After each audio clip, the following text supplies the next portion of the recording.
जनाब स्पीकर, मैं सबसे पहले खैबर पुलिस के जवानों को खिराज तहसीन पेश करूंगा। हकीकत यह है कि हमारी खैबर पख्तूनख्वा के पुलिस ने जो कुर्बानियाँ दी हैं वो तारीख़ का एक हिस्सा है कि जितने कुर्बानियाँ पुलिस फोर्स ने दी हैं शायद किसी और ने नहीं दी हों। जनाब स्पीकर, इसकी वजूहात क्या हैं? बार बार दहशतगर्दी क्यों हो रही है?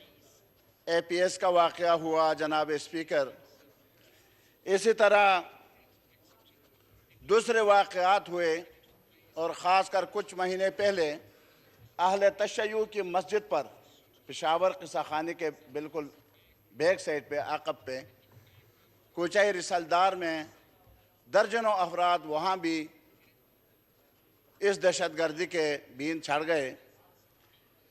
इसकी बुनियादी वजह यह है जनाब स्पीकर कि हमारी हुकूमतों की तरजीहात ये नहीं है कि इस मुल्क में अमन आ जाए, और यह आपको मानना पड़ेगा। अगर हमारी तरजीहात में यह होती कि इस मुल्क में अमन आना चाहिए और अमन के बगैर न हमारी माईशत मुस्तहकम होगी, न यह मुल्क सियासी तौर पर इस्तेहकाम पाएगा और न हम आगे जा सकते हैं, तो अभी तक उसके लिए कोई पॉलिसी बनाई जाती। जनाब स्पीकर, हमारे हर मुल्क के दुश्मन होते हैं। हमारा दुश्मन जो है वो इंडिया है। जनाब स्पीकर, तवज्जो चाहिए।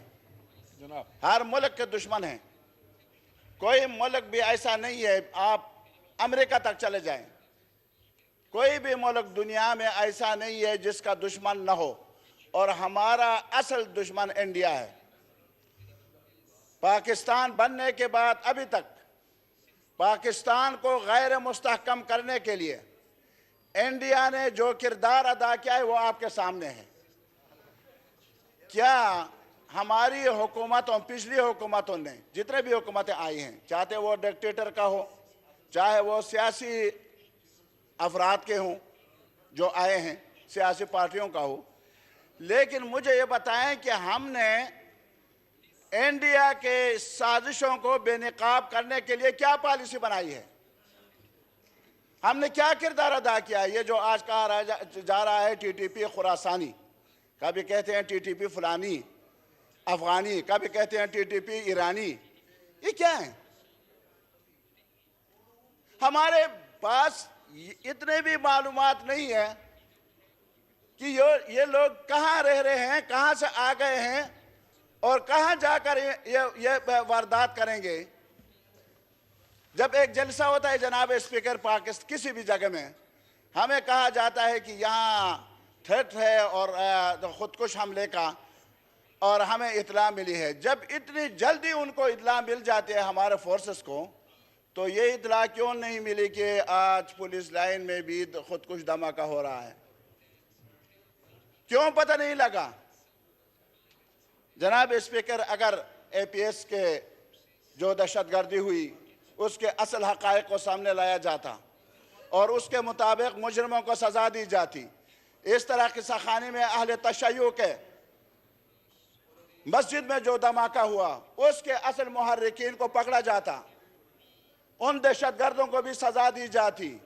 इस तरह दूसरे जो बनों में आजकल हुआ, तो मैं कह रहा हूं कि कोई भी दहशतगर्द जुर्अत नहीं कर सकता था कि वो कल जो है हमारे पुलिस के उसमें लाइन में इस तरह के दहशतगर्दी करे। जनाब स्पीकर, मैं शुहदा को खिराज तहसीन पर पेश करने के साथ साथ आज सिराजुल हक साहब ने अस्पताल में जाकर ज़ख्मियों की इयादत की है, और उनका कहना यह है कि अल्हम्दुलिल्लाह रेडिंग के अस्पताल के डॉक्टरों ने, अमले ने जो खदमत उनकी की है वो भी खिराज तहसीन के मुस्तहिक है।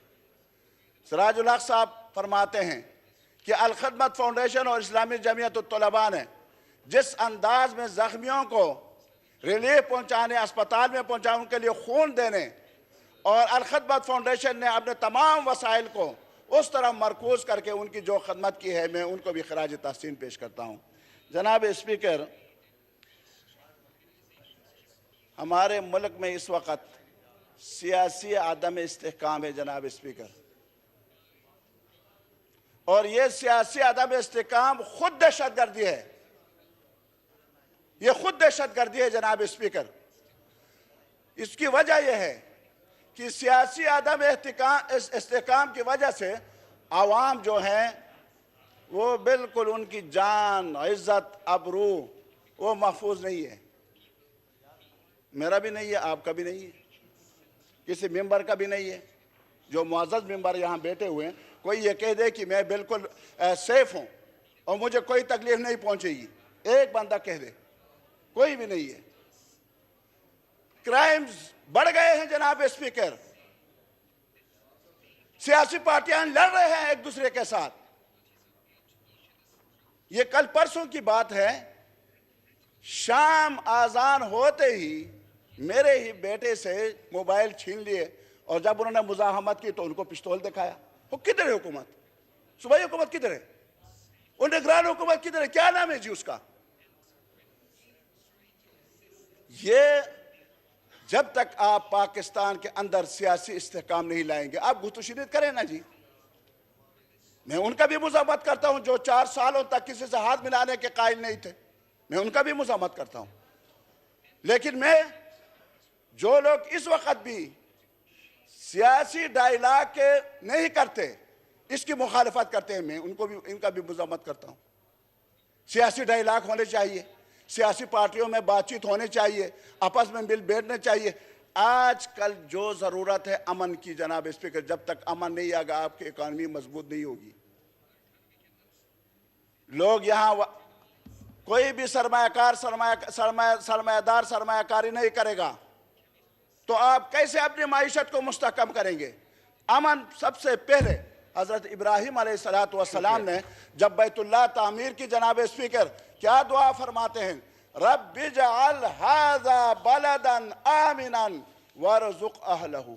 रिज़्क़ की बाद में करते हैं, पहले कहते हैं परवरदिगार आलम इस मदीने को, इस शहर को, इस इलाके को अमन का गहवारा बना दे। शुक्रिया। मेरे जनाब स्पीकर, मैं वज़ीर दाखिला साहब से गुजारिश करूँगा कि फौरी तौर पर तमाम सियासी पार्टियों को बुलाया जाए, फौरी तौर पर तमाम सियासी पार्टियों को यकजा किया जाए और उसमें इस्टेब्लिशमेंट के हमारे लोग हों, उसमें सियासी पार्टियां हों, उसमें तमाम सूबों के वज़राए आला उसमें शामिल हों, गवर्नर उसमें शामिल हों।